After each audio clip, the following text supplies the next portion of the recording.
찬송가 28장을 다 함께 찬양하겠습니다. 찬송가 28장입니다.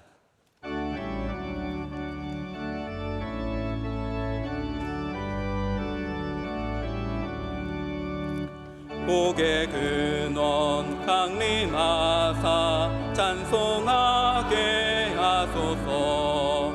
한량 없이 자비하심 증량할 길 없도다. 천사들의 찬송가를 내게 가르치소서. 구속하신 그 사랑을 항상 찬송합니다. 주의 크신 도움받아 야야지 왔으니 이와 같이 천국에도 이르기를 바라네. 하나님의 품을 떠나 죄에 빠진 우리를 예수 구원하시려고 보혈을 여주셨네.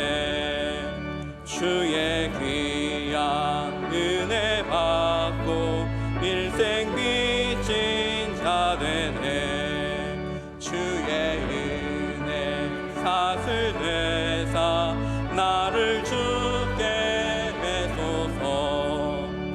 우리 마음은 연약하여 범죄하기 쉬우니 하나님이 받으시고 천국인을 치소서.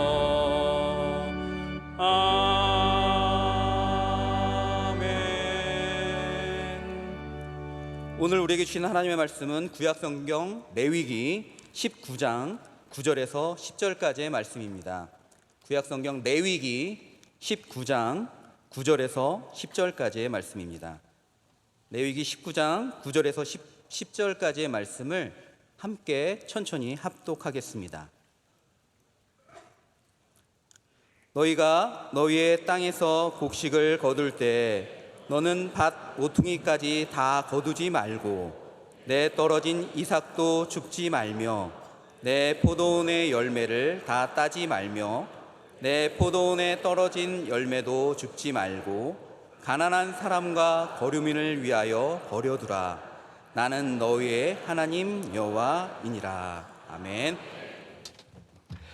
네, 제가 특순을 오늘 잠깐 소개를 하겠습니다. 하나님께서 우리 교회에 오늘 귀한 주님의 딸들을 보내주셨는데요. 저희 명성교회가 섬기고 있는 영광 여중고, 여러분 잘 아시고 또 기도 굉장히 많이 해주고 계시는데, 오늘 영광 여자고등학교 브니엘 찬양단에서 우리 고등학생들 찬양단 우리 올라오셔서 오늘 찬양을 하십니다. 오늘 또 그래서 우리 영광여고 또 섬기시는 우리 귀한 목사님, 교장 선생님 다 오셨는데, 우선 이사장이신 김창진 목사님은 제가 함께 일을 해봤는데 정말 이렇게 겸손하신 목사님이 제가 한국에서 찾아볼 수 없을 정도로 너무나 귀한 목사님이신데, 작년부터 계속해서 저희 학교를 잘 섬겨주고 계십니다. 또한 영광여고 교장 선생님이신 우리 김호연 교장님이시면서 동시에 장로님이신 걸로 제가 알고 있습니다. 우리 장로님께서 또 오셨고, 그래서 오늘 여러분들이 또 이렇게 함께 오셨습니다.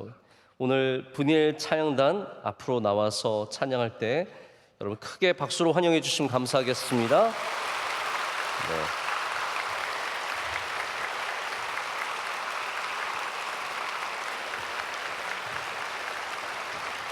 우리 브니엘 찬양단 찬양하고 또 우리 명성교회 여고 학생들 같은 우리 주의 옷자랑 중창단이 이어서 또 하나님께 찬양으로 영광 올려드리겠습니다.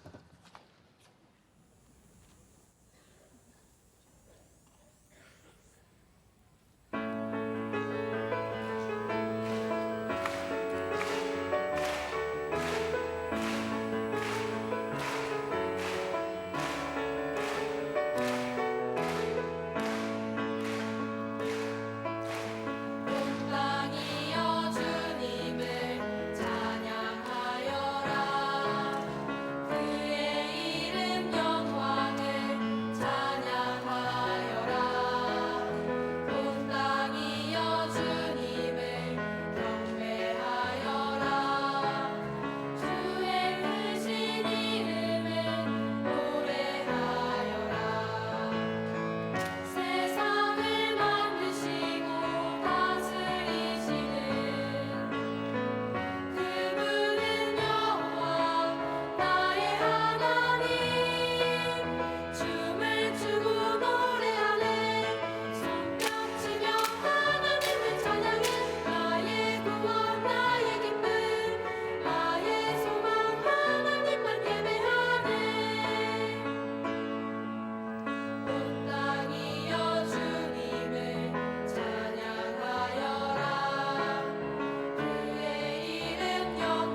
교회 사랑하는 찬양대에서 전성권 준비한 찬양 하나님께 올려드리겠습니다.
모든 특순과 찬양 하나님께 큰 영광이 된 줄로 믿습니다.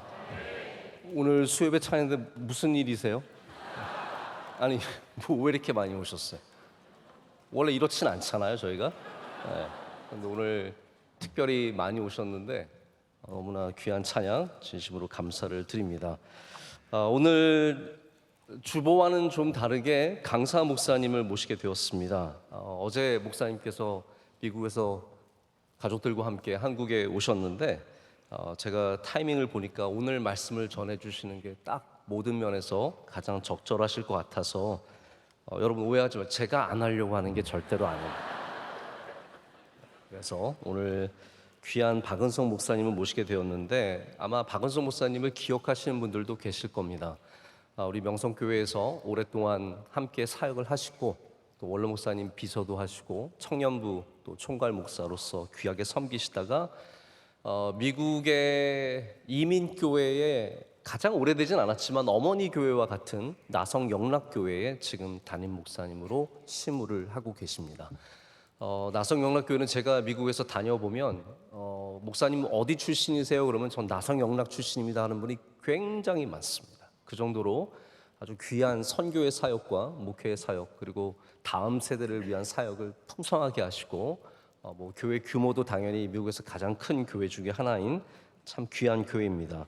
목사님께서 그 교회 가신 지 한 벌써 8년 되셨습니까? 네, 벌써 8년 되셨는데 오늘 처음으로 저희 명성교회에서 가시고 나서 말씀을 전하십니다. 오늘 말씀을 우리의 위대함 나눔이라는 제목으로 전하실 때 여러분 모두에게, 우리 모두에게 하나님의 크신 은혜가 함께 하실 줄로 믿습니다. 앞으로 나오실 때 박수로 환영해 주시면 감사하겠습니다.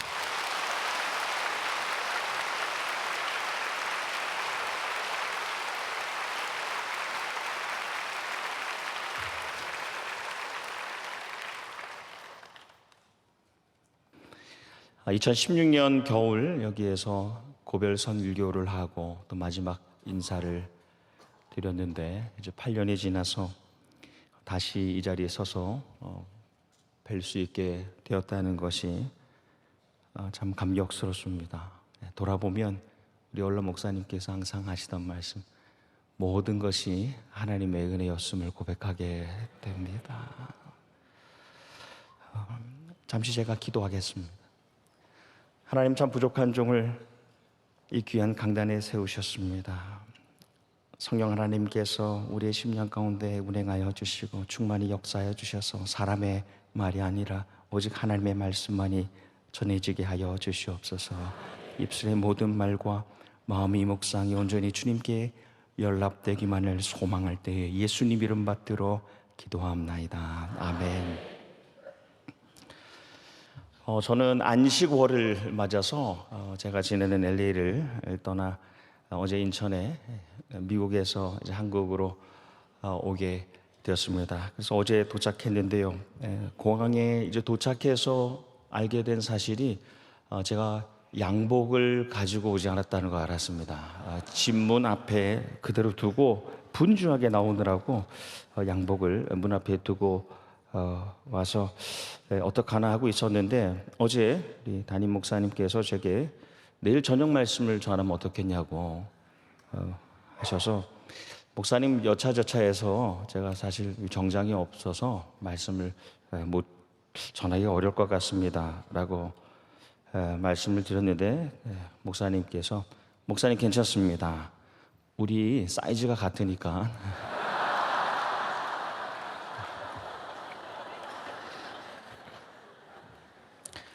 그래서 제 코디는 제 의사와 상관없이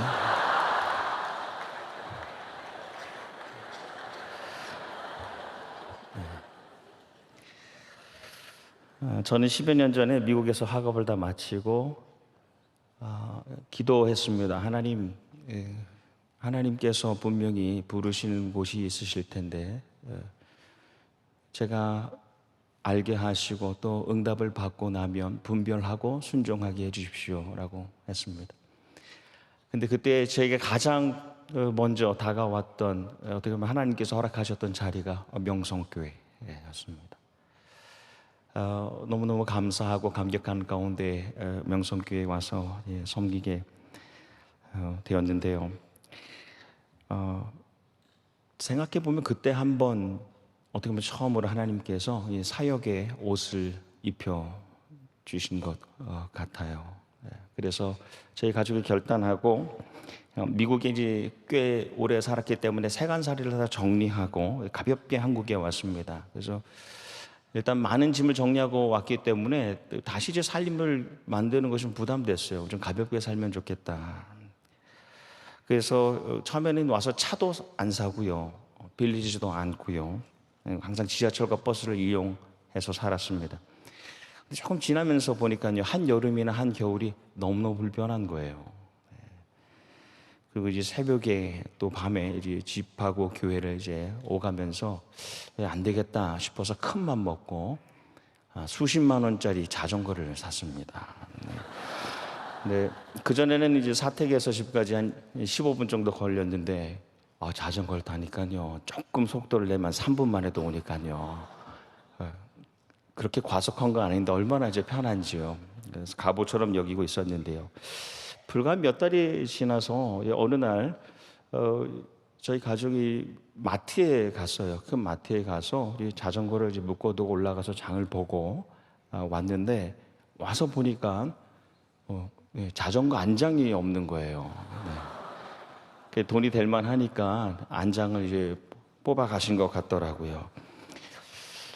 한 번도 경험해 본 적이 없었던 것이어서 그 다음 날 한 목사님께 그 사건을 진지하게 말씀드렸습니다. 근데 대뜸 하시는 말씀이, 목사님, 간디는 달리는 기차에서 자기 신발 한 짝이 떨어졌을 때 다른 신발 한 짝도 밖으로 던져서 온전히 그 신을 신을 수 있게 했는데 아예 그 자전거를 거기에 두고 오지 그랬어요. 라고 말씀하신 분이 바로 여러분의 담임 목사님이세요.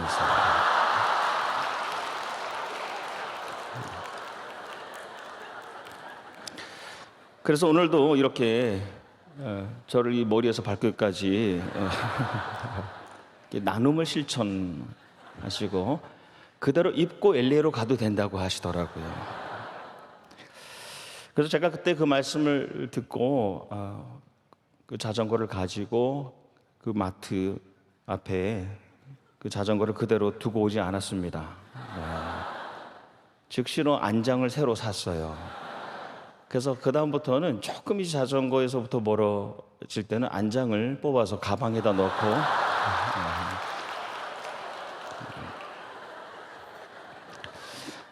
미국에 이제 특별히 LA 지역에 가면 이 스치다 이렇게 보면 안장이 없는 자전거를 봅니다. 그럼 둘 중 하나겠다. 하나는 주인이 뽑아서 가방에 넣고 갔거나 아니면 그 사이에 도둑이 가져가지 않았을까라는 생각을 하게 됩니다. 제가 이야기를 나누는 것은 미국이든 한국이든 어디를 살아가든 이 시대 참 세상이 많이 각박해짐을 느끼고 살아갑니다. 사람들은 참 좀 삭막해지는 것 같아요. 어느 지역에 살아가든 누가 언제 내 자전거 안장을 가져갈지 모르는 그런 시대를 우리가 살아가고 있습니다. 우리는 종종 이 신앙의 성숙에 대해서 이야기하죠. 또 신앙의 성장에 대해서도 말합니다. 신앙이 성숙하다 또는 신앙이 성장한다라고 말합니다. 근데 이 두 가지는 사실 다른 차원의 변화를 우리에게 알려줍니다. 먼저 이 신앙의 성숙이라고 하면 나와 하나님과의 관계가 깊어짐을 의미하는 것이겠죠.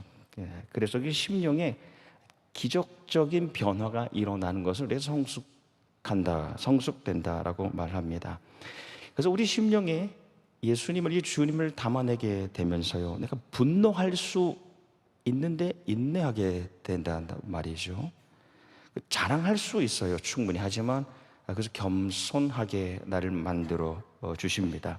중간에 그만하고 싶다, 포기하고 싶지만 그것을 지속하게 만들어 주십니다. 깊은 절망 가운데 빠질 수 있지만 그 안에서도 소망을 가지게 하시고 극복하게 합니다. 그래서 주님을 우리의 심령에 담아낼 때 나도 모르게 주님을 닮아가게 되는데, 그래서 우리는 신앙의 성숙이라고 합니다. 근데 신앙의 성장은 조금 다른 차원입니다. 성숙이면 이제 나와 하나님과의 관계에 조금 집중한다면, 성장은 나와 타자, 이웃, 다른 사람과의 관계라고 할 수 있습니다. 그래서 생활에 실제적인 변화가 일어나는 것이죠. 아기를 보면요, 아기가 이제 성장하면서 태어나서 그 시선이 처음에는 어머니, 젖을 물려준 어머니에 머물다가 아버지에게로 시선이 돌아갑니다. 확장되어지는 거죠. 자기 형제 자매만 알고 살았는데 그것이 아니라는 것을 이 학교에서, 가정에서 또는 교회 생활을 통해서 그것을 깨닫게 됩니다. 그래서 장성이라고 하죠. 이 성장이 다 이르게 되면 세상의 모든 것들에 대해서 반응하고 응답할 수 있게 되는데 우리는 그것을 어른이라고 합니다. 성장을 거듭하여 장성하면 이제 그때 이제 어른이라고 말하는 겁니다. 그래서 우리가 성숙이라고 하면 조금 내적인, 내향적인, 더 깊어짐이라고 한다면, 성장은 외적인, 외향적인 더 넓어짐이라고 우리가 단순화시켜서 이해할 수 있겠죠. 여러분이 신앙에 성장한다는 것은 내 신앙이 닿는 그 영역의 그 범위가 점점 확장된다는 겁니다. 매일매일 살아가면서 좋아지지 않는다는 거예요. 매 순간순간 확장되어 가는데, 여러분 성장을 시작한 사람은 계속하여 그 영역이 확장됨을 느끼면서 살아갑니다. 하나님의 사람이라고 해도요, 이 크리스찬이라고 해도 처음엔 내 자녀, 내 배우자, 내 가정만 살피다가 사는데요, 이 점점 성장하게 되면서 내 주변을 봅니다. 교회를 봅니다. 교우를 봅니다. 사회와 세상을 봅니다. 그래서 우리 신앙이 성장해서 다음 세대까지 확장되면 그것을 우리 교육이라고 말하죠. 다른 지역까지 확장되면 그것을 우리가 선교라고 말합니다. 그렇게 보면요, 신앙이 성숙하다고 해서 반드시 그 신앙이 성장하고 우리가 보장할 수 있는 것은 아닙니다. 믿음이 성장한다고 해서 반드시 성숙한 것 또한 아닙니다. 이 성장과 성숙은 함께 이루어가는 거죠. 온전한 균형을 이루어가는 겁니다. 예수님께서는 우리에게 이제 성장의 끝점이라고 하셨는데, 궁극적인 이 성장의 목표점을 우리에게 보여주셨습니다. 주님께서는 이 한 아이가 가지고 온 일용한 양식을 통하여서 5천 명이 그 넘게 먹을 수 있다는 것, 그 생명을 살릴 수 있다는 것을 보셨습니다. 더 나아가서 예수님께서는 자기의 생명을 나눔으로 인하여서 그 생명을 줌으로 수많은 이들의 영적인 육적인 생명이 살아날 것을 아시고 그것을 행하신 분이십니다. 그래서 보면 그 겟세마네 동산의 깊은 하나님과의 그 성숙함을 드러내는 깊은 하나님과의 교제를 나누시고 난 다음에 주저함 없이 많은 생명을 살리는 십자가까지 나아가시는 거죠. 그분의 성숙함과 성장함은 연결되어 있습니다. 오늘 우리가 나눈 말씀에 있는 이 레위기 보면, 이제 레위기 하면 보통 성도들이 가장 읽지 않는 책 가운데 하나인데요, 오늘 우리 나눈 말씀의 이 레위기 이 주제는 우리가 잘 아는 대로 거룩입니다. holiness, 거룩함입니다. 그래서 계속 보면 거룩하라, 거룩하라, 거룩하라는 말씀이 반복돼서 나옵니다. 전체는 27장으로 되어 있는데요, 앞부분의 1장에서 16장까지의 말씀은 우리가 거룩하신 하나님을 만나는 법에 대한 이 제사법, 어떻게 예배드리는가에 대한 말씀이 이제 전반부예요. 근데 후반부의 17장에서 27장까지의 말씀을 보면 우리가 이 거룩하신 하나님을 만난 자로서, 예배자로서 우리의 삶에서 어떻게 그 거룩한 생활을 이어갈 수 있는가에 대한 말씀입니다. 제사법이 생활법과 이어져 있습니다. 여러분, 하나님께서 우리에게 기대하시는, 그리고 요구하시는 이 거룩함이라는 건, 홀리니스는 이 제단에서, 이 거룩한 이 예배 자리에서 하나님과의 관계가 회복되면서 시작하여서 그것이 교회로, 성전으로, 이 세상으로, 이웃으로 이 확장되어가는, 그래서 나누는 관계로 완성된다는 것입니다. 레위기 19장 말씀에 보면 하나님께서 거룩하라 거룩하라 명령하시고, 거룩하게 되는 방식, 아주 중요한 방식을 우리가 알려주시는데, 너희가 밭에서 거둬 들일 때에 밭의 구석구석까지 그 모퉁이까지 다 찾아다니면서 거두지 말라라고 말씀하시죠. 곡식에 낫지를 할 때에 이 떨어진 이삭이 떨어졌을 때 그것을 절대로 다시 줍지 말라고 명령하십니다. 포도를 딸 때에 그 포도송이들이 땅에 떨어졌을 때 그 떨어진 그 결실을 줍지 말라라고 말씀하십니다. 그 다음 이어지는 말씀이, 그것은 그때의 어려운 이들을 위하여 남겨두어야 하는 것이다. 히브리어 원어에 보면 이헤라고 하는데, 야훼, 거기 계시다, 스스로 계신 자가 여기에서 나왔습니다. 남겨둔다는 것은 반드시 거기 항상 있어야 된다는 겁니다. 남겨두어야 된다는 명령입니다. 그 다음 이어질 말씀이, 나는 주 너희 하나님이다. 이 모든 소유의 주인 되심을 선포하고 계시는 겁니다. 그래서 여러분이 하나님의 사람들이 만들어가는 공동체, 이 교회는 곡식이나 열매를 남겨둠으로 다른 생명의 것을 먹고 계속하여 살아갈 수 있도록 하는 것이죠. 그렇게 거룩함을 완성해 가는 공동체가 바로 교회입니다. 그래서 당장 먹을 것이 없고 누릴 것이 없어 보여도 나는 너희 하나님이다. 이 모든 것의 주인이 되는 자는 바로 나다라는 그 하나님의 말씀을 신뢰하고 의지하며 충분히 움켜쥐을 수 있지만 움켜쥐지 않고 손을 펴는 겁니다. 여러분, 이것이 하나님께서 세워가시는 교회가 그 거룩함을 이어갈 수 있는 힘입니다. 능력입니다. 거룩함을 세워가는 방식입니다. 그리고 이 교회가 세상의 어떤 모임과 조직과는 차별되는, 구별되는 특징입니다. 그것이 바로 이 거룩함의 나눔입니다.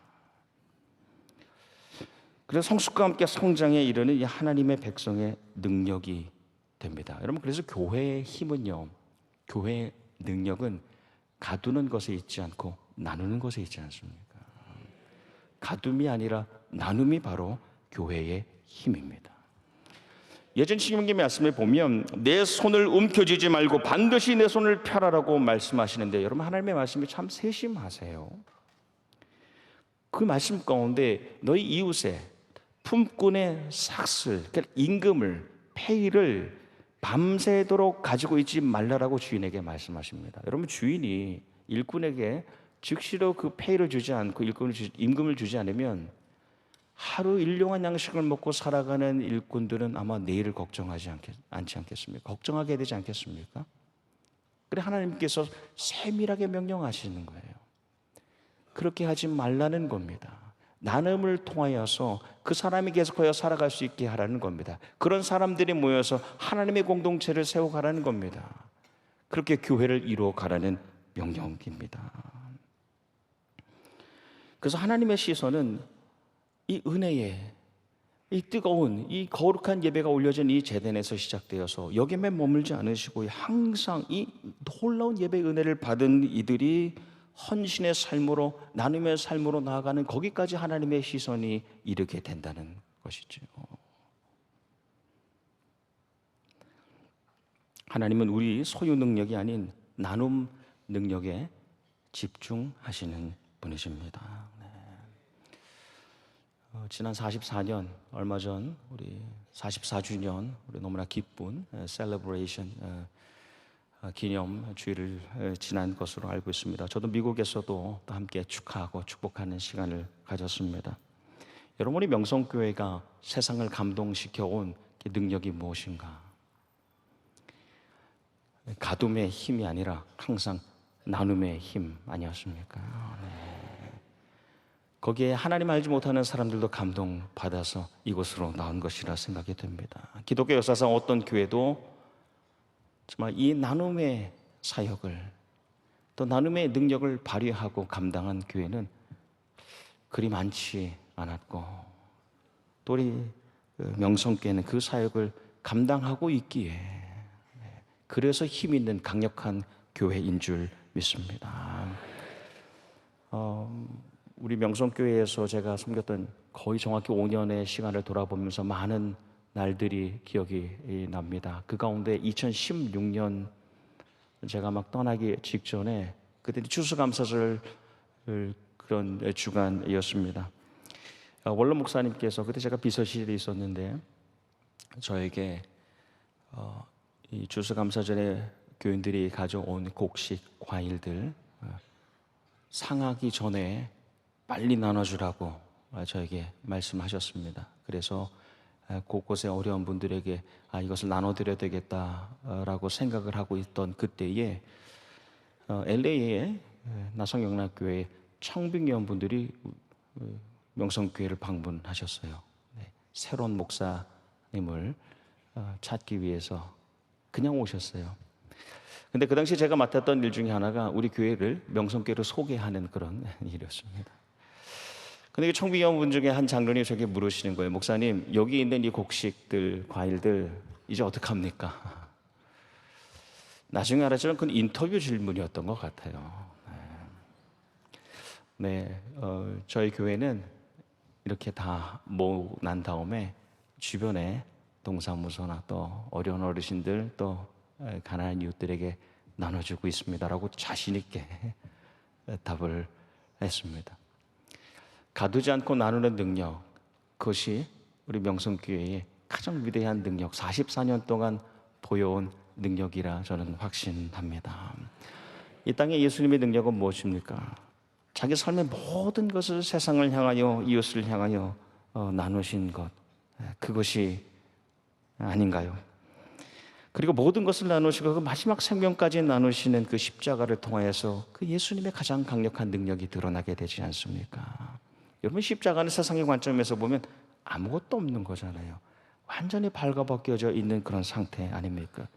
너무나 유약하고 무능한 상태이죠. 그런데 그 십자가 위에서 가장 위대한 능력이 드러나게 되죠. 우리가 잘 아는 이 선한 사마리아인 비유가 있습니다. 이 비유는 나눔이 절대적으로 필요한 사람들, 환자, 약자, 빈자, 그들을 읽을 수 있었던 누가가 쓴 누가복음에만 기록되어 있는데요. 이 비유는 스스로 말씀을 잘 지킨다고, 그래서 신앙이 투철하다고 생각했던 율법학자가 예수님께 던졌던 질문에서 시작됐습니다. 이웃이 누굽니까? 누가 내 이웃입니까? 예루살렘에서 여리고로 가는 한 36km, 다양한 사람들이 지났습니다. 성전과 자택을 출퇴근하는 길입니다. 제사장들이 지났고 레위인들이 지났고, 근데 그 길에 한 사람이 강도를 만납니다. 여러분, 이 제사장은 생명을 꼭 살려야 되는 의무가 있는 사람은 아니었지만 생사 여부는 판정해야 될 의무가 있는 사람이었습니다. 근데 그냥 지나가 버립니다.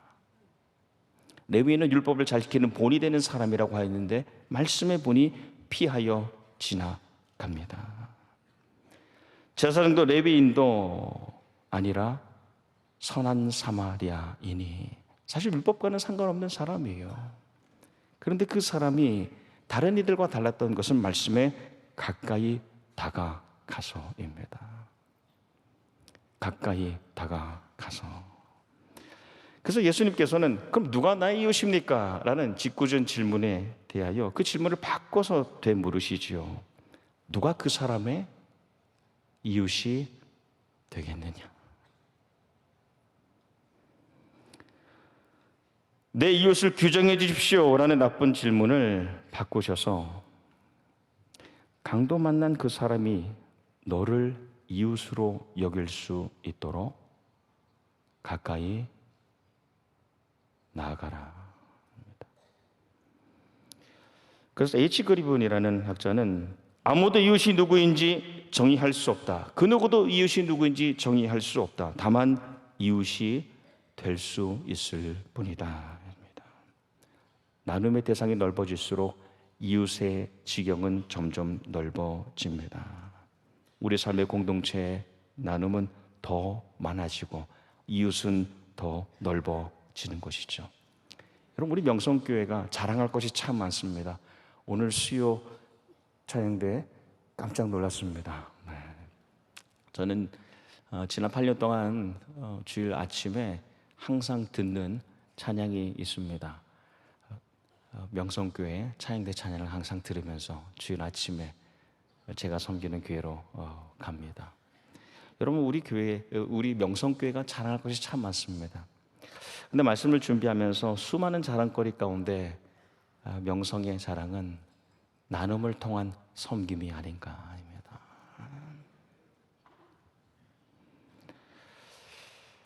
마더 테레사의 가난이라는 책에 보면 아주 짧은 이야기가 있습니다. 이 이야기를 함께 나누고 말씀을 맺겠습니다. 어느 한 남자가 마더 테레사를 찾아왔습니다. 아이들이 8이 되는 가정이 있는데 너무너무 가난합니다. 같이 가주시겠습니까? 그래서 같이 가봤습니다. 근데 그 집에 들어가 보니까 아이들이 다 영양실조로 너무너무 힘들어하는 겁니다. 얼굴을 보니까 뼈만 남았어요. 그래서 그 어머니에게 수녀가 쌀을 나눠줬습니다. 근데 그 어머니가 그 쌀을 받아서 그 쌀을 2 몫으로 나눕니다. 그리고 잠시만 기다리세요 하고 나갔다가 들어옵니다. 그래서 수녀가 물었어요. 어딜 그렇게 다녀옵니까? 그래서 어머니가 이웃집에요. 그 집도 배가 고프거든요. 제가 그거를 직접 인용하며 읽었습니다. 나는 그녀가 쌀을 옆집에 나눠준 것에 대하여 그다지 놀라지는 않았다.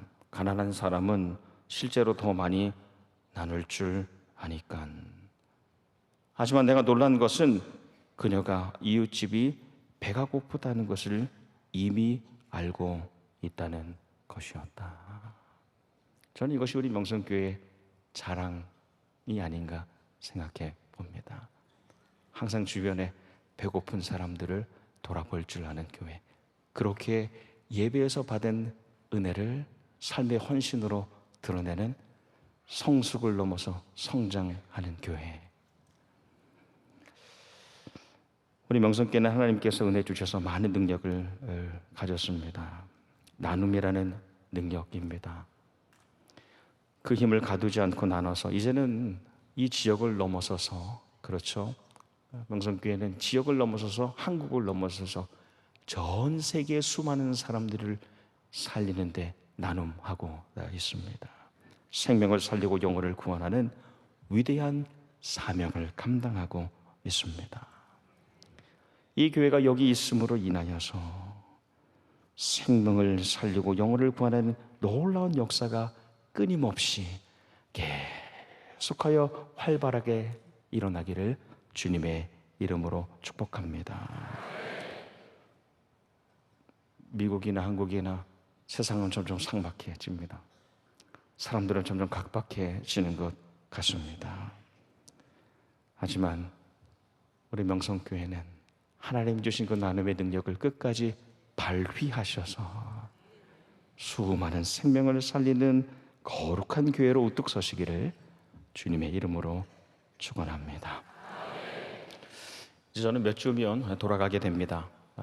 그럼 이제 몸은 떨어지게 되지만 계속하여 이 아름다운 교회를 위하여 기도의 쉬는 죄를 범치 않겠습니다. 비록 떨어져 있지만 한 몸으로 어려운 시대에 위대한 사명을 잘 감당하는 교회, 또 교회들 되시기를 주님의 이름으로 축원합니다. 기도하겠습니다.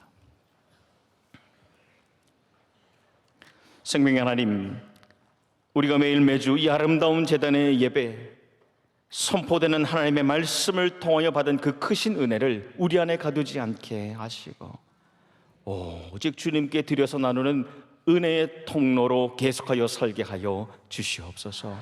우리 명성에 속한 권속들과 가정마다 허락하신 생업과 생활이 주님 안에서 형통과 번영의 복을 누리게 하여 주시고, 항상 시대의 어려운 이들, 어려운 사회와 어려운 교회들, 어려운 가정을 위하여 반모퉁이를 남겨두는 신앙의 성숙과 성장을 더욱 이루어가는 교회 되게 하여 주시옵소서.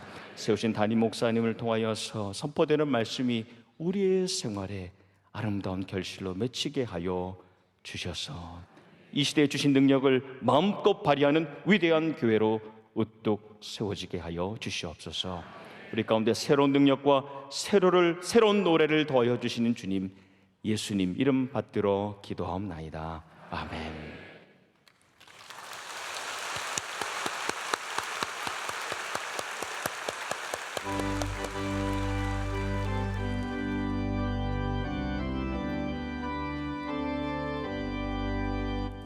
나의 갈 길 다가고 예수 인도하시니 내 주 안에 있는 긍휼 어찌 의심하리요. 믿음으로 사는 자는 하늘 위로 받겠네. 무슨 일을 만나든지 만사 영통하리라. 무슨 일을 만나든지 만사 영통하리라. 나의 갈 길 다가도록 예수 인도하시니 어려운 일 당한 때도 족한 은혜 주시네. 나는 심히 고단하고 영혼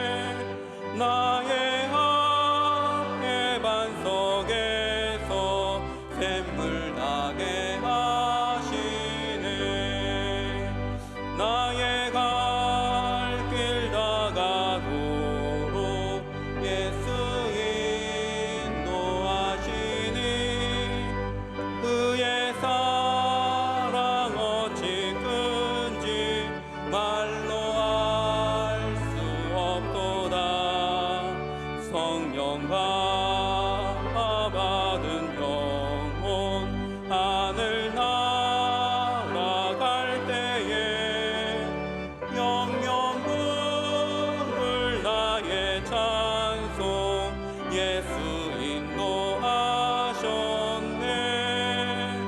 영영 부를 나의 찬송 예수 인도하셨네